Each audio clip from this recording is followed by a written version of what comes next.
Amém. Mantenha sua Bíblia aberta. Primeiro livro dos Reis, no capítulo 17. Eu quero convidar para que esteja aqui comigo a nossa irmã Rosa Murta, por gentileza. Nossa irmã Rosa esteve conosco na caravana do sertão e nós a convidamos para que ela trouxesse um breve testemunho. Aqui, por favor.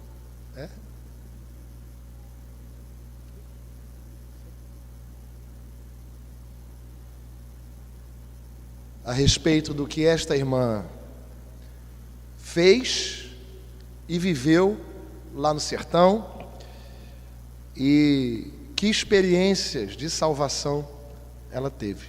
Por favor, irmã, compartilha com a igreja. Irmãos, a paz de Cristo. Eu me chamo Rosa, ainda estou na PIB da Barra, minha carta está ali, já devolvo nas suas mãos. É uma imensa alegria ter participado, pastor Daniel. Minha gratidão. Minha gratidão também ao Jorge, meu esposo, que quem ia no meu lugar era ele, mas aconteceram algumas coisas e quem acabou indo fui eu. E meu pai português, minha mãe é indígena.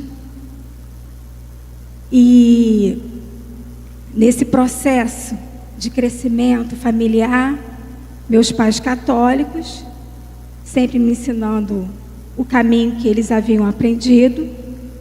E nesse processo, quando chegou aos meus 15 anos, eu me converti, o Senhor me chamou e hoje eu pertenço à família do Senhor, à família de Deus.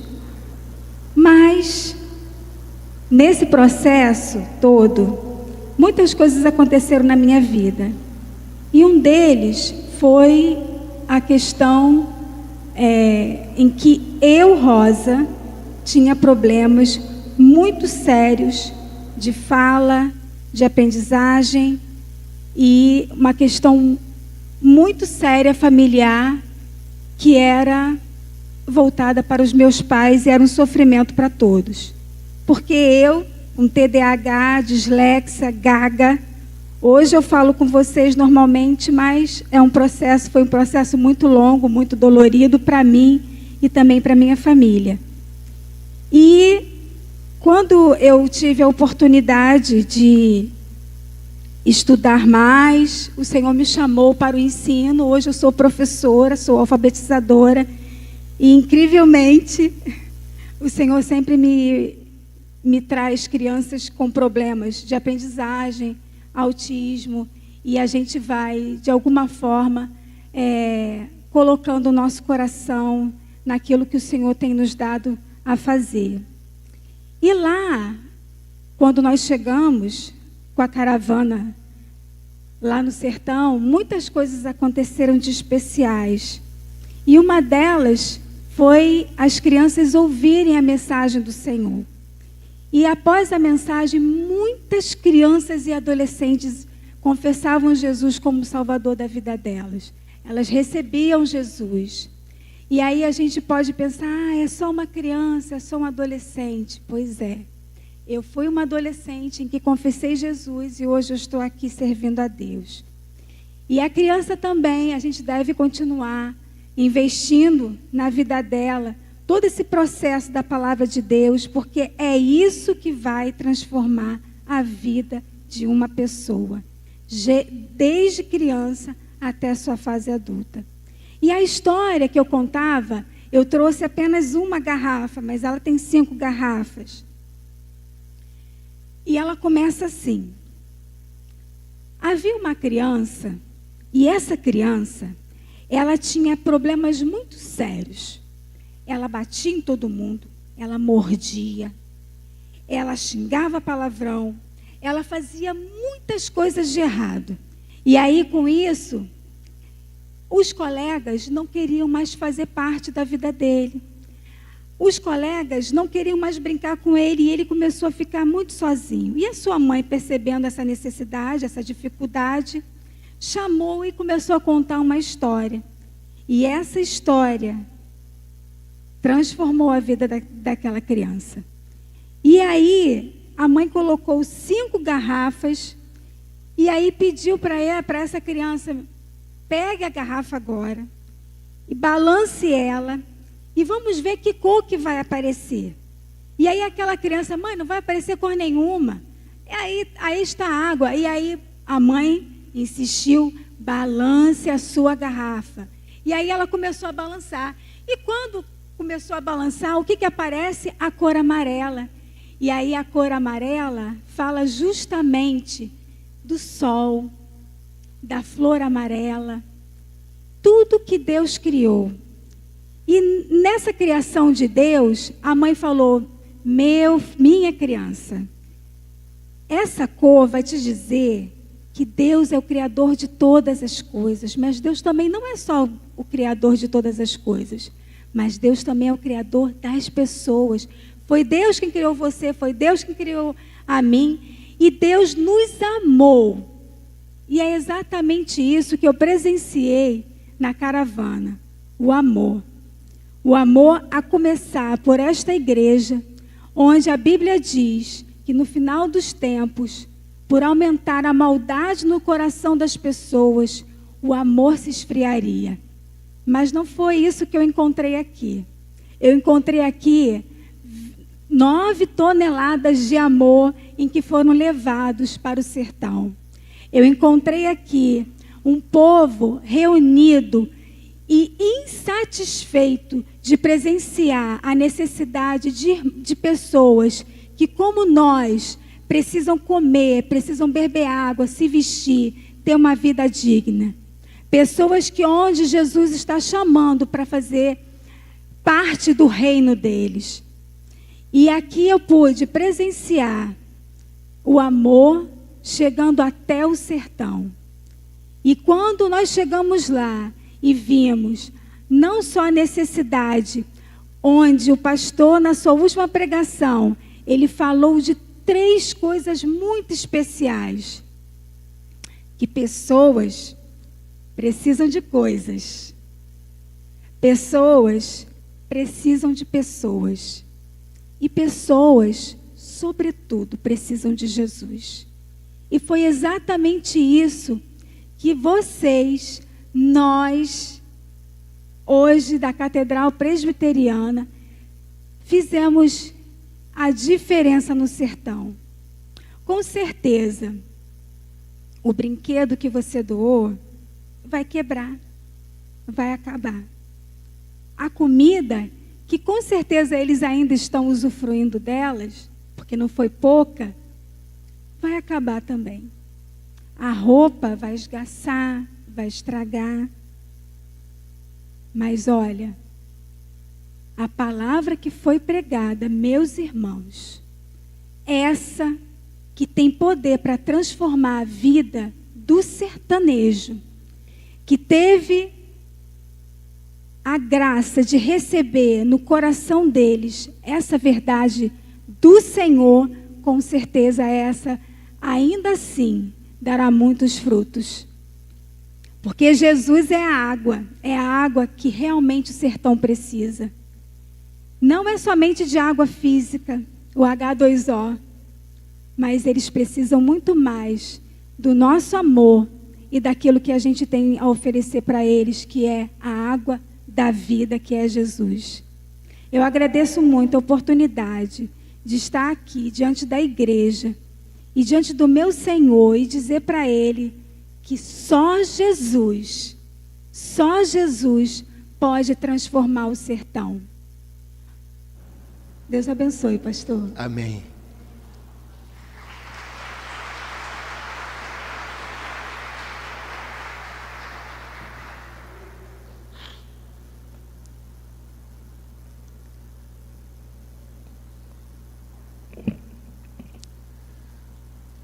E nós fomos como pessoas comuns. Não havia grandes nomes do movimento evangélico brasileiro. Não havia grandes nomes do movimento evangélico nacional. Os pop stars não estavam no sertão. Gente comum foi ao sertão. E para nós entendermos o texto do primeiro livro dos Reis, no capítulo 17, nós precisamos compreender um pouco mais do contexto em que Elias começa o seu ministério profético. Depois de um tempo em que o povo de Deus foi governado teocraticamente, o povo exigiu, brigou, pediu ao Senhor que tivessem reis. Saul, Davi, Salomão, e estes 3 reinados duraram em torno de 120 anos. Ao que, chegado o tempo de assumir o reinado, o filho de Salomão, chamado Roboão, então, ouve do povo um clamor para que reduzisse um pouco os impostos. E Roboão endurece o seu coração e fala: não. E nesse período de instabilidade surge Jeroboão, num ataque cismático, gera uma divisão no reino de Israel. De um lado, as 10 tribos que foram com Jeroboão. Do outro, as 2 que restaram com Roboão, filho de Salomão. O reino do norte, então, das 10 tribos e de Jeroboão à sua frente, permaneceu vivo durante 209 anos. De 931, o ano que marca a morte de Salomão, até 722. Os reis que se seguiram de Jeroboão no reino do norte fizeram tudo o que não deviam fazer, caminhavam longe de Deus. Jeroboão, por exemplo, produziu ídolos, e na sequência, Nadab foi um malfeitor, e na sequência de Nadab, Baasa, que mata o rei e não é condenado, mas assume o trono. Baasa, então, um assassino. Depois veio Elá, um bêbado que vivia longe de Deus. E depois de Elá, Zinri, que também matou o seu rei anterior e não foi condenado, mas assumiu o poder. E depois de Zinri veio Onri, que foi considerado na palavra de Deus como pior do que todos os outros. E o filho de Onri se chama Acabe. E a palavra de Deus diz a respeito de Acabe que nenhum dos seus antecessores foi tão mal quanto ele, viveu tão longe de Deus quanto ele. Acabe era tão ruim, e como as coisas que são ruins sempre podem piorar, ele se casa com uma mulher chamada Jezabel, adoradora de Baal, perseguidora de gente de Deus. E não apenas Acabe se junta com uma mulher que era serva de Baal, ele mesmo passa a servir a Baal. Havia uma crise catastrófica no reino do norte neste tempo. E o Senhor então chama Elias, um homem comum. E eu gostaria que você olhasse para o verso 1 do capítulo 17, que descreve Elias. Então Elias, o tesbita,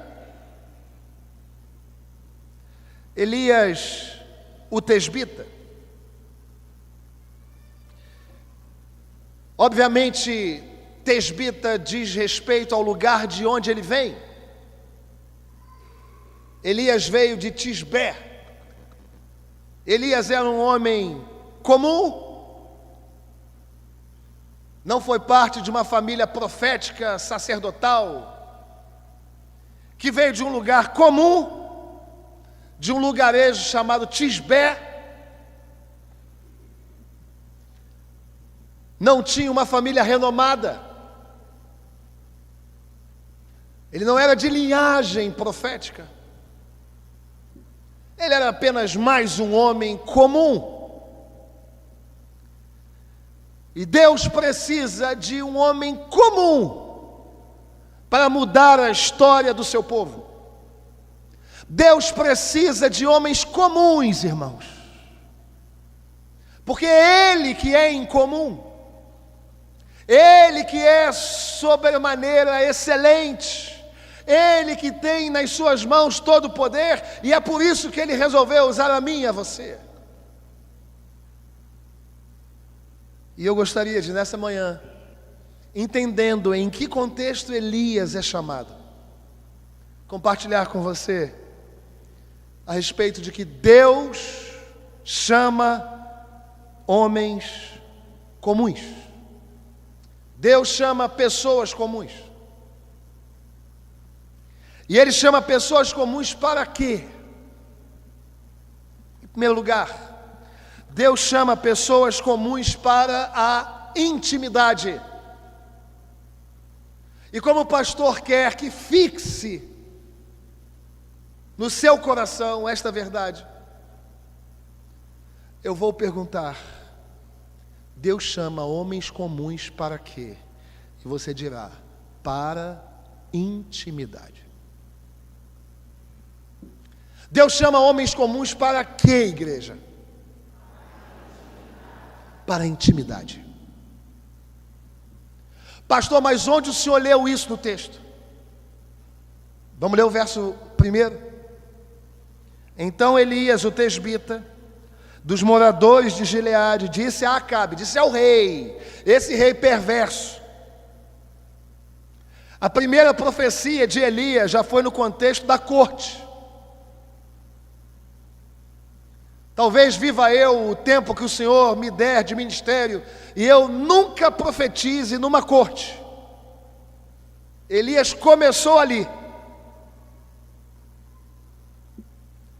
E Elias disse a este rei, perverso e maldoso: tão certo como vive o Senhor, Deus de Israel, perante cuja face estou, nem orvalho, nem chuva haverá nestes anos. Segundo o que, irmão? A minha palavra. Não te parece isso estranho? Porque me pareceu estranho. Lendo, estudando, procurando em Deus respostas. Se fosse eu no lugar de Elias, profetizando a um rei perverso, eu diria: não vai chover, segundo a vontade de Deus. Mas ele diz: segundo a minha palavra, quem está dizendo sou eu. E por que Elias tinha esta certeza? Que aquilo que ele estava falando se cumpriria? A resposta não está nesse texto. A resposta está lá no Novo Testamento. Quando Tiago, no capítulo 5, no verso 17, diz: Elias orou com instância para não chover, e não choveu. Sabe o que isso me gera de luz e de reflexão?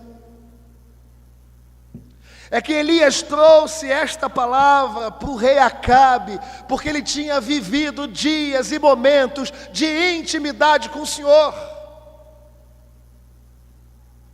Aquilo que ele estava falando a Acabe era fruto da expressão de uma vida íntima com Deus. Era fruto da experiência vivida aos pés do Senhor. Isso significa então, irmãos, que antes de o homem aparecer diante da sociedade, antes de ele ser relevante nos púlpitos das igrejas, antes de eles se tornarem acadêmicos de teologia, eles devem estar e viver humilhados aos pés da cruz do Senhor. Antes de buscar relevância social, busque intimidade com o Senhor, a fim de que aquilo que você fale seja verdade, orientada pelo Espírito Santo de Deus.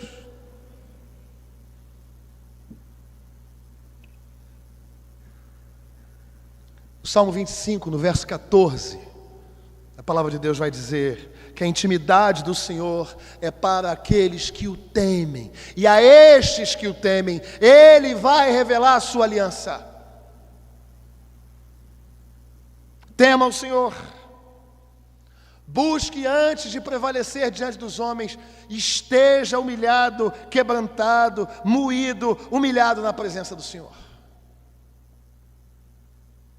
Deus chama homens comuns para a sua intimidade. E a pergunta, meu irmão, para você nesta manhã de domingo é: a quantas anda o tempo de intimidade que você tem com o Senhor? Pastor, mas eu venho aos cultos. Eu sou até pastor da igreja. Sou presbítero, sou diácono, sou dessa igreja já de longa geração, meus bisavós foram daqui. Não é disso que eu estou falando, irmãos. Eu não estou falando de cargos para os quais você foi eleito no ano eclesiástico. Eu não estou falando daquilo que você faz para Deus. Eu estou falando daquilo que você é diante de Deus. Intimidade com o Senhor. Deus chama homens comuns para Deus chama homens comuns para Em segundo lugar, Deus chama homens comuns para a dependência. A partir do verso 3, a palavra de Deus diz assim: retira-te daqui, vai para o lado oriental e esconde-te junto à torrente de Querite, fronteira ao Jordão, beberás da torrente, e ordenei aos corvos que ali mesmo te sustentem. Foi, pois, e fez segundo a palavra do Senhor, retirou-se e habitou junto à torrente de Querite, fronteira ao Jordão. Os corvos lhe traziam pela manhã pão e carne, como também pão e carne ao anoitecer, e bebia da torrente. Deus chama homens comuns para a intimidade, mas Deus também chama homens comuns para a dependência. Deus chama homens comuns para a intimidade. Deus chama homens comuns para a dependência. A relação de dependência deste profeta com o seu Deus foi a tal ponto de ele começar o seu ministério na corte. E o Senhor falou assim: profetizou na corte, agora sai da corte e vai para o anonimato. Vai para o deserto, fica quietinho, sai das luzes, porque eu preciso ensinar a você a respeito de um capítulo importantíssimo na jornada diante de mim. Se você continuar profetizando na corte, pode ser que você seja reconhecido, pode ser que você seja alimentado pelos banquetes reais, mas eu quero te levar ao deserto, para que você experimente do sustento que eu, o Senhor, te dou. Meus irmãos queridos, você não depende daquilo que cai na sua conta no final do mês. Você não depende dos seus esforços para viver. Você não depende do seu patrão, da empresa, dos funcionários, do bom andamento da economia mundial. Você não precisa e não depende da União, do Estado, do município. A nossa vida está segura nas mãos daquele que deu limite aos mares e aquele que consegue conhecer o nome das estrelas, aquele que colocou os astros pendurados sobre o céu. É nele que nós estamos fiados, é na sua mão que a nossa vida está. Louvado seja o nome do Senhor. Talvez eu tenha chegado aqui preocupado assim: pastor, está difícil para mim o negócio. E está difícil para você porque por vezes a gente pega o volante da vida. Fala: Deus, chega um pouquinho para lá, senta no banco do carona que agora é comigo. E o Senhor está dizendo para mim e para você, por meio dessa santa palavra: você depende de Deus. Você depende de Deus. Igreja do Senhor, você depende de Deus. A catedral depende de Deus.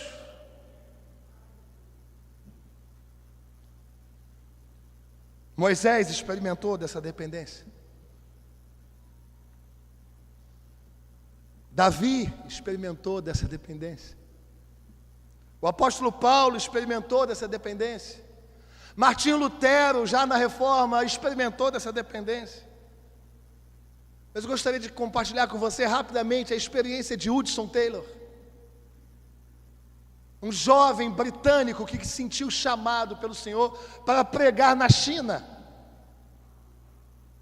E aos 21 anos, em 1853,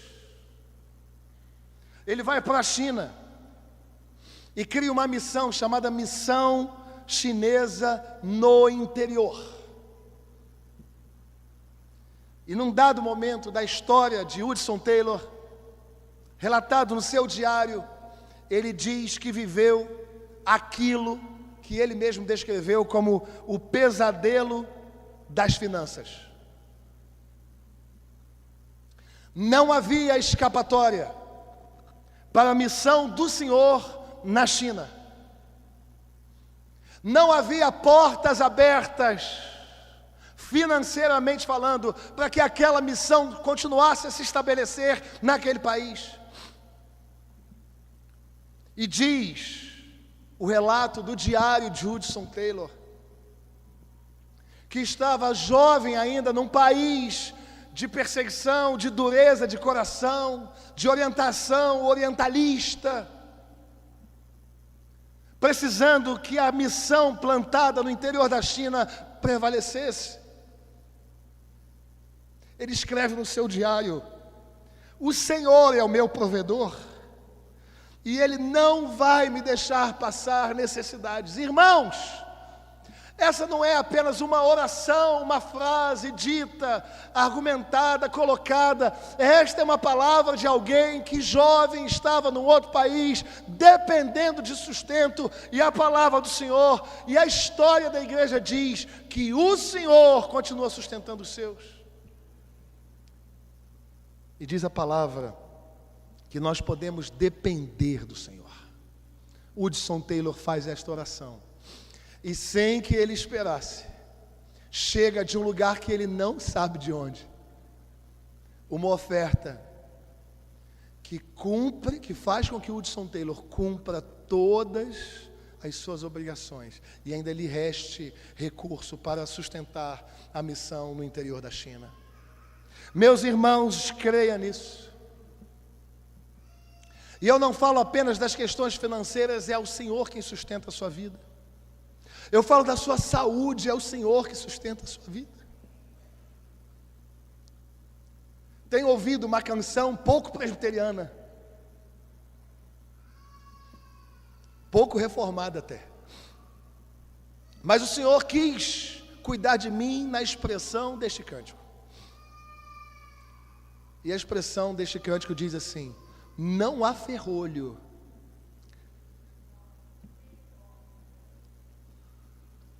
e nem porta que se mantenha diante de nós.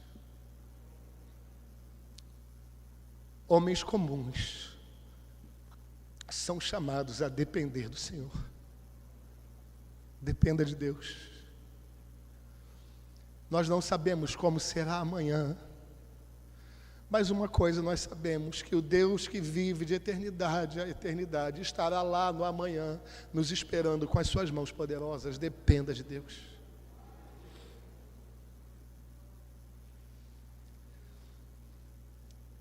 Mas em terceiro e último lugar, Deus chama homens comuns para a intimidade.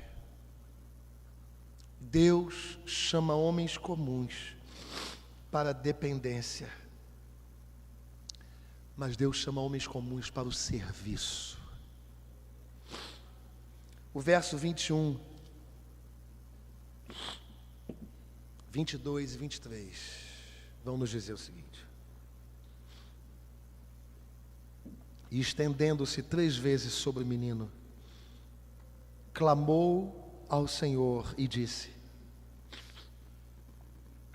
meu Deus, rogo-te que faças a alma deste menino tornar a entrar nele. O Senhor atendeu a voz de Elias,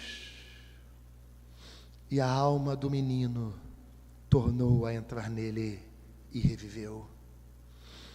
Elias tomou o menino e o trouxe para do quarto à sala, e o deu à sua mãe, e lhe disse: vê, o teu filho vive. Um homem comum de Tisbé pediu ao Senhor algo que nunca tinha acontecido na história do povo de Deus. Este é o primeiro relato da Escritura de que um profeta de Deus clama por ressurreição. Isso nunca tinha acontecido. Mas quando a igreja do Senhor avança para o serviço que o Senhor a vocacionou, mesmo sendo a igreja composta de homens comuns, quem faz cumprir o seu propósito e executa com sucesso o seu serviço é o próprio Deus na instrumentalidade da igreja.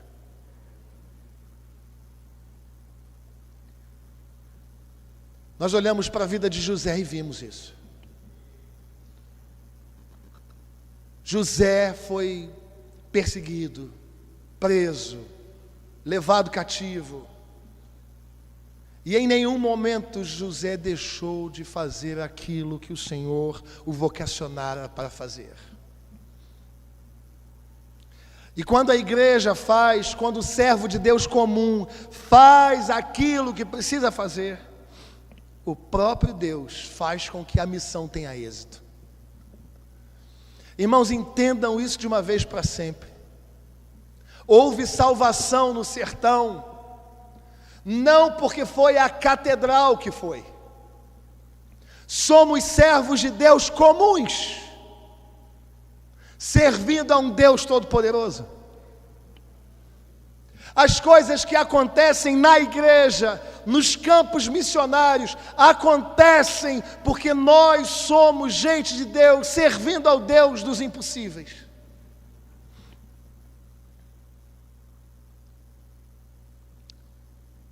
Deus nos chamou para a intimidade. Deus nos chamou para a dependência. Mas Deus nos chamou para o serviço. E é aqui que eu quero gastar um pouquinho de tempo com você. Porque nós confundimos qual é o serviço. Reuniões não são o serviço, o serviço.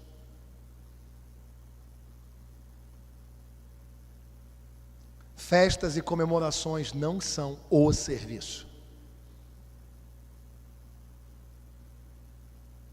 Ter o nome no hall de membros de uma igreja não é o serviço.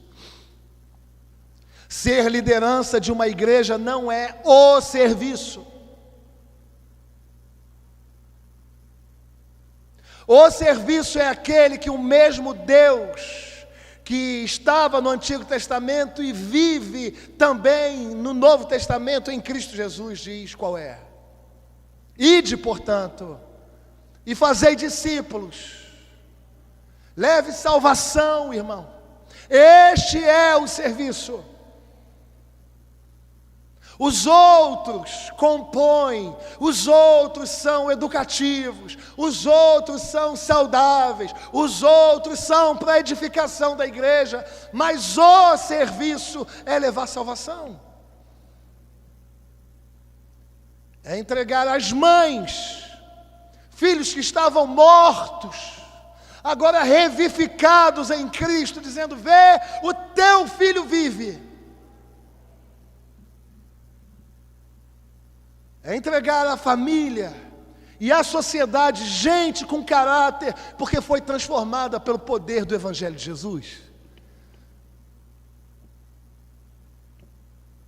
E o Senhor podia fazer tudo isso sozinho, mas Ele resolveu contar com homens comuns.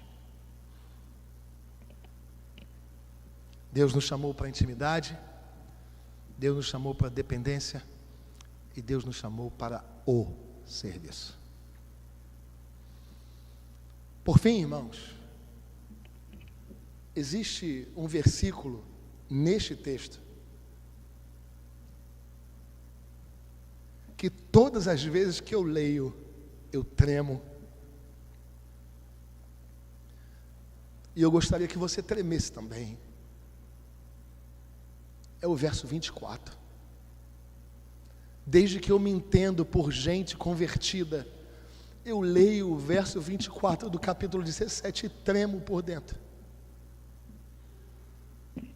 Então a mulher disse a Elias: nisto conheço agora que tu és homem de Deus, e que a palavra do Senhor na tua boca é verdade. Que a palavra do Senhor na tua boca seja verdade.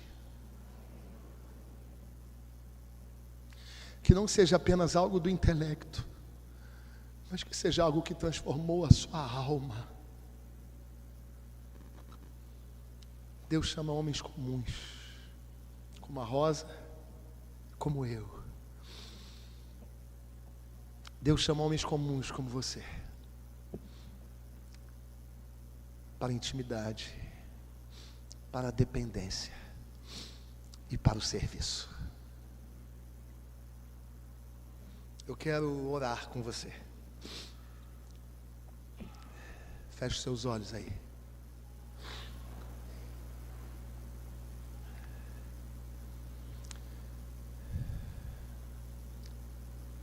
Eu quero orar pela sua vida,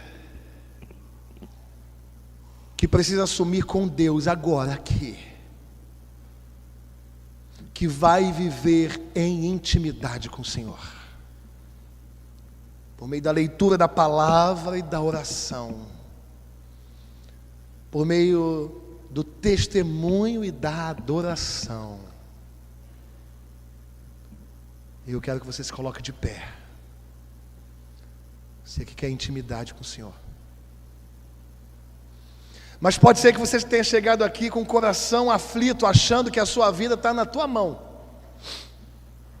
Pressão alta, porque você achou que quem mandava na sua vida era você, e você precisa dizer para Deus: Deus, eu ouvi a tua voz, eu quero depender do Senhor. Fica de pé aí também.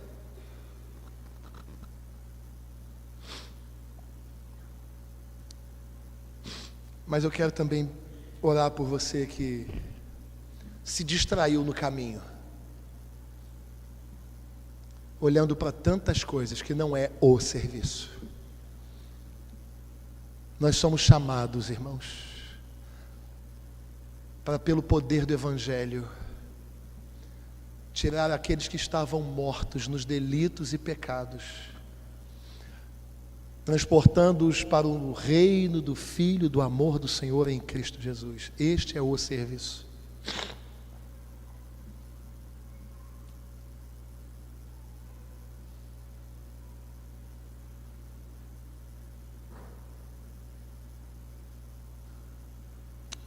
E eu quero orar por você. Tem muita gente de pé, assumindo o compromisso com o Senhor.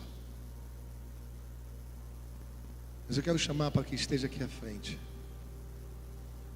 aqueles que ouviram essa palavra como resposta.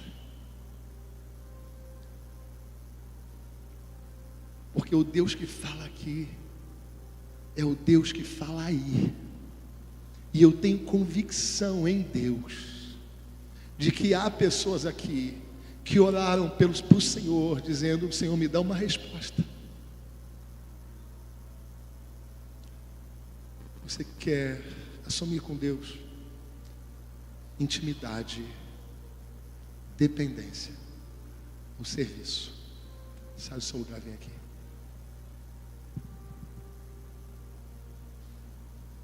Intimidade, dependência e serviço. Se você orou hoje de manhã dizendo assim: Senhor, me dá uma resposta, o Senhor trouxe na sua palavra a resposta.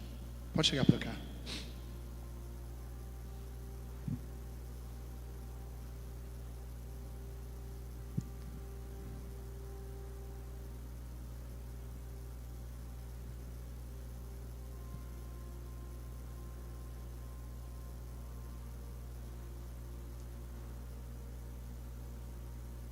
Deus te chamou para uma vida de intimidade com Ele, não para uma vida de cargos, para uma vida de dependência.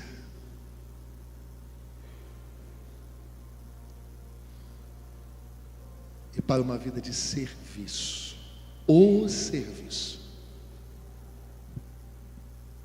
Deus, em nome de Jesus, obrigado, Senhor, pela Tua palavra, que alimenta, que sustenta, que protege. Obrigado, Senhor, porque diante da Tua santidade só cabe a nós o corar de vergonha. Nós nos humilhamos, Senhor, na presença do Deus Todo-Poderoso. A galeria dos heróis da fé não é uma galeria de grandes homens de Deus. É uma galeria de pequenos homens nas mãos de um grande Deus. Obrigado, Senhor, porque Elias era um homem como nós, sujeito às mesmas tentações, e o Senhor resolveu contar com ele, e o Senhor resolveu contar com a gente. Glória ao Teu nome, Senhor, porque o Senhor nos escolheu. E o Senhor nos escolheu para a intimidade com o Senhor. Deus, em nome de Jesus, aqueles que estão aqui clamando, Senhor, por intimidade, Espírito Santo de Deus, Espírito Santo do Senhor, desperta os crentes, Senhor. Dá amor pela Tua palavra, Senhor. Dá, Senhor, condição de obedecer a Tua voz na Tua palavra. Desperta, Senhor, para a oração. Desperta, Senhor, para a santidade da igreja, para arrependimento de pecados. Nós clamamos, Senhor, por aqueles que chegaram aqui à frente com o coração aflito, achando que dão conta da própria vida. Deus, Espírito Santo, nós pedimos, revela aos Teus filhos que eles podem descansar no Senhor. Dá paz que excede o entendimento. Dá tranquilidade, Senhor. Para aqueles que se angustiam com a saúde física, emocional. Para aqueles que se angustiam com as finanças. Para aqueles, Senhor, que estão sendo atacados com retaliações do diabo e do inferno. Em nome de Jesus, revela aos Teus filhos, Senhor, que nós dependemos do Senhor dos Exércitos. Nós pedimos, Senhor, por aqueles que estão sendo vocacionados e chamados para obras específicas, mas nós também colocamos nas Tuas mãos a Tua igreja que foi chamada para o serviço de anunciar vida, Senhor. Deus, em nome de Jesus nós clamamos. Coloca nos nossos lábios as palavras. Coloca no nosso coração o sentimento e na mente o pensamento adequado. Deus nos levanta como pessoas que anunciam o evangelho do Cristo vivo. Faz isso, Senhor, na tua igreja. Faz isso, Senhor, entre nós. Em nome de Jesus. E o povo de Deus diz: amém.